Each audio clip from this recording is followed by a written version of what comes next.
Welcome to the Build with Boundaries podcast.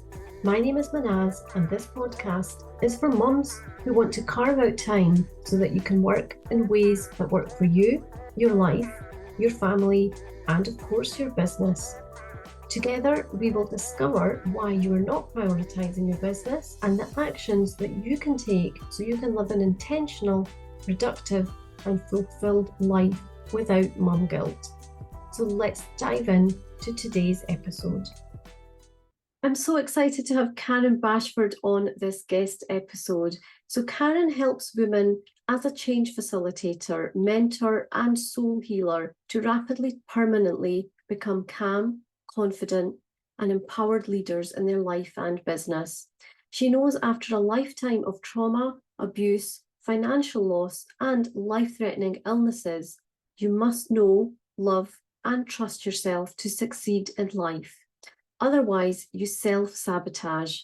So let's welcome Karen. Welcome, everyone. I would love to introduce Karen Bashford to you. I'm so excited to have you on. Karen, please do introduce yourself and tell me who you are and who you help. Okay, well, I'm Karen Bashford. I'm a change facilitator, mentor, and soul healer.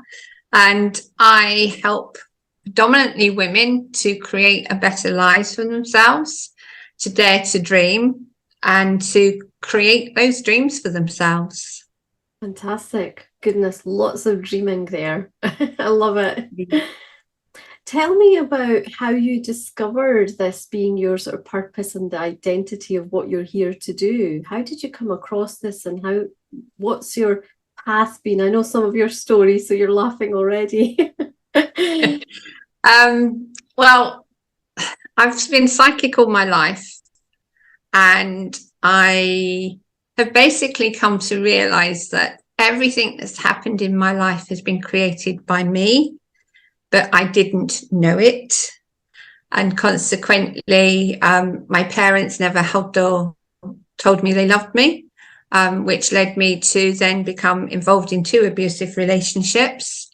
And it's like, why did I create this? Because I did create it energetically.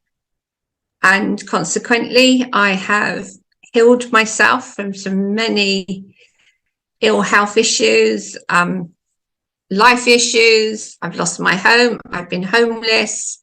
Relationships, as you have just shared, have been challenging. So my purpose is now to stop other women not having the ability to create the life they want because they don't dream, because they don't believe they deserve to, or they're not good enough to, but also to realize that there's far more that they can create for themselves when they know what they're already creating from an energy of lack. And that's why I do what I do. I want to stop that happening for so many women. Wow, that's so interesting. It's true though, like, isn't there like a point in our life where we almost stop dreaming the way that we used to because we're maybe start getting programmed in a way to be more robotic and not be the human being that we were meant to be? Is that something? Definitely. Yeah. So Definitely. how was that experience? And obviously you've probably learned tons and tons of skills along the way to getting through all those experiences. How have the skills that you've learned helped you to then help your clients now? Well, the skills I acquired along the way have been very, very much about getting to know myself. If you know yourself, you know your habits, you know your behaviors, you know your thoughts, and you also can see the patterns that you create, because we all create patterns in our behaviors, in the way we react. So any events that occur, we're likely to create a pattern. So for me, my relationship with my husband was one of, I was seeking love. My pattern was following how my parents were towards me. They weren't abusive, but they didn't demonstrate love. So I chose a partner who could not demonstrate love. The only problem was his experience of love from his own parents was that it was very controlling. So it was very manipulative. That is what he used with me. Yeah. My second partner was unfortunately physically abused. And that was his pattern of behavior, where demonstrating love, his idea of love was to be physically abusive. That's a pattern.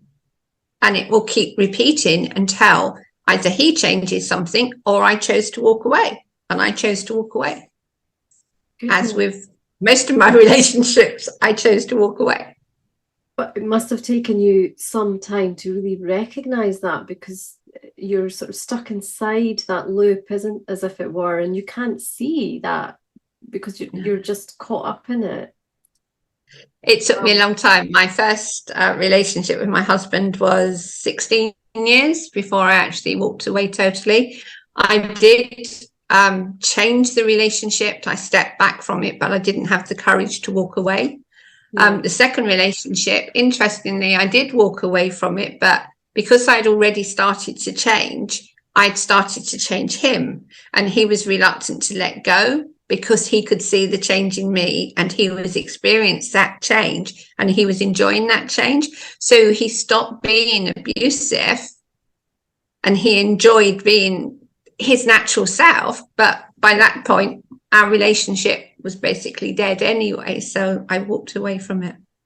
Wow, that's amazing. What a great story there, that like by you actively changing yourself, then that actually meant that he made changes that probably he would never have done consciously, but it's something that happened as a result. That's powerful. Yeah. Wow. Yeah. So what advice would you give, Karen, on learning to know yourself and to love and respect yourself? To know yourself is to admit that you're not perfect. Stop trying to be perfect as well. You will make mistakes. You will realize that if you look back through life, you'll realize that there's things that happen that perhaps you don't take the time to acknowledge. Just be aware that you have these patterns of behavior. And if you start to look for them, you can start to make changes, because with awareness, you can create change.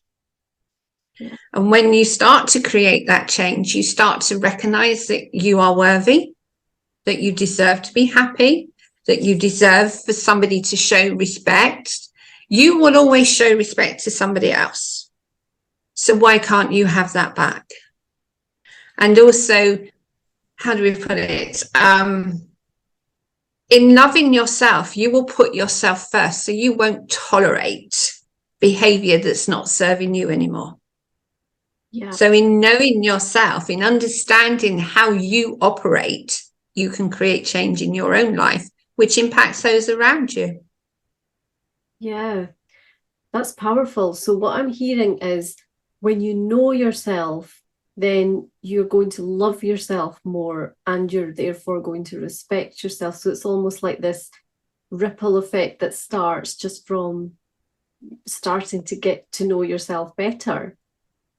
Yes, definitely. There's definitely a ripple effect. Mm-hmm. I've seen that in so many clients, and I've seen it in my own life. I bring to me now people that will help and serve me as much as I can help and serve them, rather than those that just want to take all the time. Yeah. And I'm no longer a people pleaser. So I will say no, because I know my boundaries, I know my value, and that makes a huge difference. And you can recognize that in other people probably more quickly, because you're seeking out those patterns, or you're observing more, because you know who you are and you know you're about give and take. So when somebody comes into your world who's all about take, it's kind of obvious to you, because it doesn't meet your values. It doesn't it does not correspond with what your beliefs are and how you act. You also energetically pick up on how you react to them, because we are all energetic beings, and if somebody's energy is off, you will start to sense that as you get to know yourself. You'll sense your own energy. Like now, I am so unbelievably calm. It's scary. And if somebody's energy comes in, yes, people are joyful, are happy, are full of energy, but there's a difference between that and somebody who is going to either manipulate or try and control, or just energetically has a heavier energy. You will pick up on that naturally. So it's a case of, do I want them in my life or don't I? It's do difficult. You have that choice. Absolutely. And it's very difficult, isn't it, for some people who maybe don't think about ourselves as being energetic beings. We've all walked into a room full of people where we have felt that, like, oh, there's something going on here. It's a bit cold, and there's been a conversation, there's been something, and nobody said something, but we can pick that up. And so we are doing that from a very young age as well.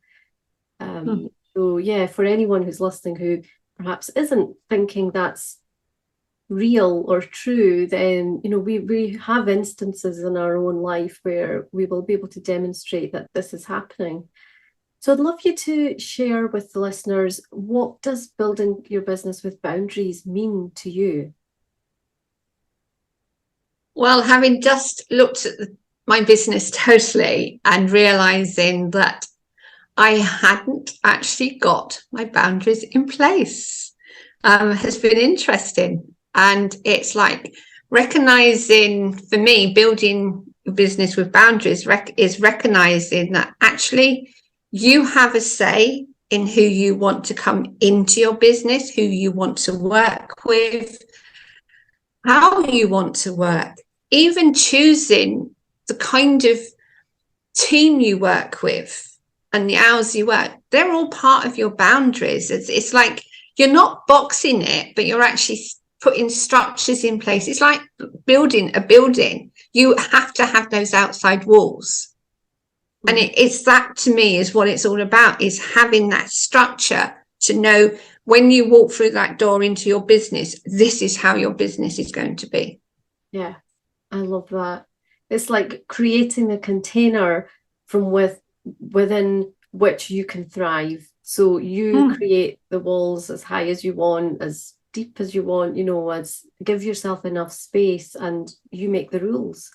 You are able to make the rules up, isn't it? It's quite empowering when we look at things in that sort of different perspective, because it's quite common, isn't it, for especially us solopreneurs who are just doing everything, that we get caught up with all the things, and it just goes crazy. Our day is crazy, but we have to create that the way that we want to. And it's important to have those boundaries to allow us to create it in a way that is really intentional and aligned to us, just like you're saying. Everything kind of feels good about it. So thank you for sharing that. That's great. So with regards to how to know, love and respect yourself, what tips would you give people? Can you share 3 things that have maybe helped you to do just that, to know, love and respect yourself? What could people take away from this session where they can really apply it to their life and feel like they are doing more of the love and respecting, which is something that obviously has to come a bit down the line? Okay, so to know yourself is to know your truth. So what do you believe? What do you believe about yourself? What do you believe about your capabilities? Look at that first, because you'll often find you're actually lying to yourself without even knowing it, because they're not your truth. So that's the first thing. Loving yourself is about giving yourself permission to make mistakes and to recognize that sometimes those mistakes are wrong, that you don't have to continue with them. And it's okay to step back and say, I'm changing direction. We beat ourselves up because we think we can't change direction. We can. I'm a prime example. My whole business has been evolving continually, and I've changed directions continually. There's nothing wrong with that. You are who you are. Remember that. And respecting yourself is having those boundaries in place, knowing what you're prepared to accept, what you're not prepared to accept, and don't be frightened to say no when you need to. Your time is precious. Don't waste it. Wow, that's totally spot on. The saying no is like huge, isn't it? Especially for mums in business who are doing everything for everyone and they don't often get a chance to say no. And when they do, it's very strict and usually to their kids. But, you know, we find it difficult to say no because it's almost like admitting failure and admitting that we can't do something. And it just feeds itself into the whole cycle and loop again, doesn't it? Really interesting. Yeah, you're not a robot. Yes, absolutely. We're definitely not.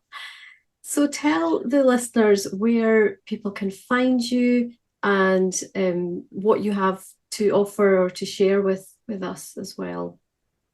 Okay, well, I wrote a book, How to Be Imperfectly Perfect, a practical and spiritual guide to becoming you. And in that are exercises that I have used to create the life I'm living now. That's the first chapter is available free. It's a long link, so I'll leave you to share that. Yeah, that's you can find me on LinkedIn, Facebook, or Instagram, and I will soon be joining TikTok, so that'll be interesting. And yes, I have a website. It is going to be KarenBashford.com. Presently, it is the Manifesting Lady, but that will be changing back to KarenBashford.com. So yeah. Amazing. Thank you so much for sharing all your wisdom, Karen. And yeah, your book sounds amazing. So anyone listening who is struggling with that imperfection or trying to be perfect all the time, it sounds like it's a really good way to start that journey of knowing yourself and just accepting that how you are is perfect enough. So thank you so much for being here, Karen. It's been lovely to have this chat with you. Thank you for having me. It's been great.